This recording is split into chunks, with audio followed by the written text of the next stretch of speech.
नमस्ते साथियों। कक्षा 5वीं और 8वीं में मूल्यांकनकर्ता के लिए प्रति कॉपी मानदेय क्या होगा और साथ ही मूल्यांकनकर्ता के क्या क्या दायित्व होंगे, इस बारे में इस वीडियो में जानते हैं। जैसा कि आप देख रहे हैं, राज्य शिक्षा केंद्र का पत्र मेरे हाथ में है और इसमें विस्तार के साथ संपूर्ण जानकारी दी गई है।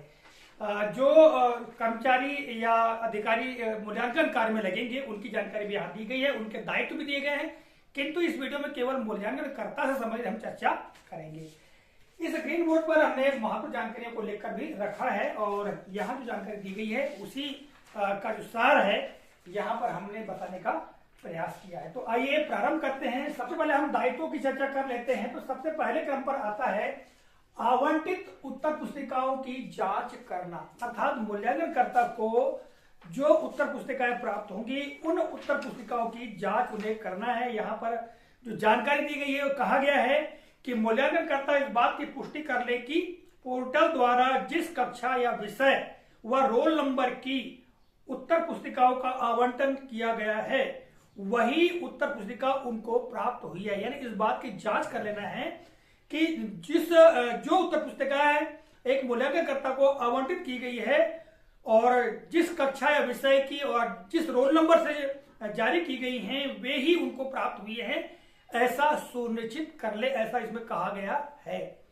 दूसरा है आदर्श उत्तर पुस्तिका के आधार पर जांच की जावे। यहाँ पर दूसरा जो बिंदु है कहा गया है कि मूल्यांकन हेतु उपलब्ध कराए गए आदर्श उत्तरों को मूल्यांकन का आधार बनाया जाए। यानी जो मॉडल आंसर शीट प्राप्त होगी उसी आधार पर जांच किया जाना है, किसी भी स्थिति में एवरेज मार्किंग न की जाए, ऐसा कहा गया है। तीसरा बिंदु है पूरी उत्तर पुस्तिका की जांच हो, कुछ भी न छूटे। अगला बिंदु जो कहा गया है कि मूल्यांकनकर्ता ध्यान रखे कि उत्तर पुस्तिका में कोई भी उत्तर का अंश अमूल्यांकित न हो, यानी बिना जांच किया हुआ ना हो, यानी कोई भी अंश बिना जांचे न छूटे।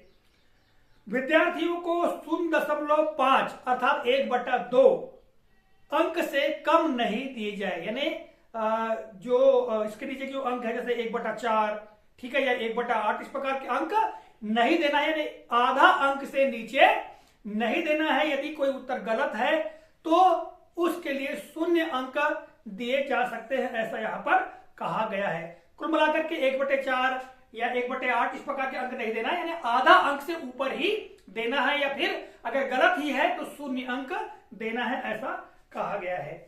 अगला बिंदु है यदि उत्तर पुस्तिका के पृष्ठ खाली हो तो उन्हें अनिवार्यतः क्रॉस किया जावे।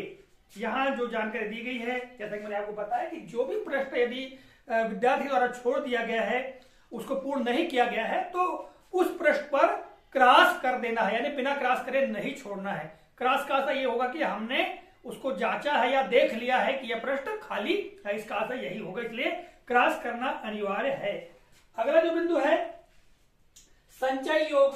तो संचय योग के अंतर्गत यहां जानकारी दी गई है कि उत्तर पुस्तिका के प्रथम पृष्ठ के बाद आगे के प्रत्येक पृष्ठ पर संचय योग अर्थात प्रोग्रेसिव टोटल प्रत्येक पृष्ठ के ऊपरी भाग में अंकित किया जाए। जैसे कि हम उत्तर पुस्तिका की जांच करते हैं, ठीक है, तो हमने पहले पृष्ठ को जांच किया, वहां जितने भी उस पृष्ठ में अंक प्राप्त हुए तो उन अंकों को अगले पृष्ठ में लिख दें और इसके पश्चात दूसरे पृष्ठ को जांचें, फिर उसके अंक को जोड़ के वहां पर लिख दें।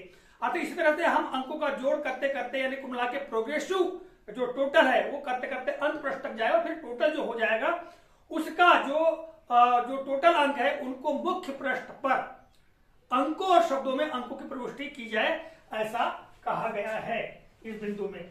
और आगे जो कहा गया है कि मूल्यांकन पूर्ण होने के उपरांत मूल्यांकनकर्ता अपने लॉगिन आईडी से छात्रवार प्रश्नवार अंकों की प्रविष्टि स्वयं के मोबाइल से करेंगे तथा पोर्टल से जनरेट सारांश पत्रक समरी सीट तथा प्रमाण पत्र हस्ताक्षरित कर बंडल के साथ मुख्य परीक्षक को सौंपेंगे। यह भी दायित्व है। और आगे यह भी कहा गया है कि सारांश पत्रक पर अंकित कुल प्राप्तांकों का मिलान उत्तर पुस्तिकाओं के कुल प्राप्तांकों से कर ले। तो ये जो मूल्यांकन करता है उनके दायित्व है जिन्हें विद्यार्थियों की उत्तर कापियों की जांच करनी है, ये उनके दायित्व है। इसके बाद हम बात कर लेते हैं जो मानदेय की। तो जो मूल्यांकन करता है उनको 3 रुपए प्रति उत्तर कापी प्रदान की जाएगी, ऐसा इस पत्र में जानकारी दी गई है। आप देख पा रहे होंगे यहाँ पर मूल्यांकन केंद्र प्रभारी का मानदेय, सहायक मूल्यांकन केंद्र प्रभारी का मानदेय, स्ट्रांग रूम प्रभारी का मानदेय, मुख्य परीक्षक ने प्रत्येक मुख्य विषय हेतु पृथक पृथक का मानदेय, अल्प भाषा हेतु सुपरवाइजर का मानदेय यदि आवश्यकता द्वारा है तो, और मूल्यांकनकर्ता प्रत्येक मुख्य विषय हेतु पृथक पृथक, जैसा कि मैंने भी आपको बताया कि 3 रुपए प्रति उत्तर पुस्तिका, ठीक है, इनका मानदेय और भ्रत का मानदेय, यहाँ सभी लोगों के मानदेय दिया गया है। तो यहाँ पर जो मूल्यांकन करता है उनके लिए प्रति उत्तर कापी 3 रुपए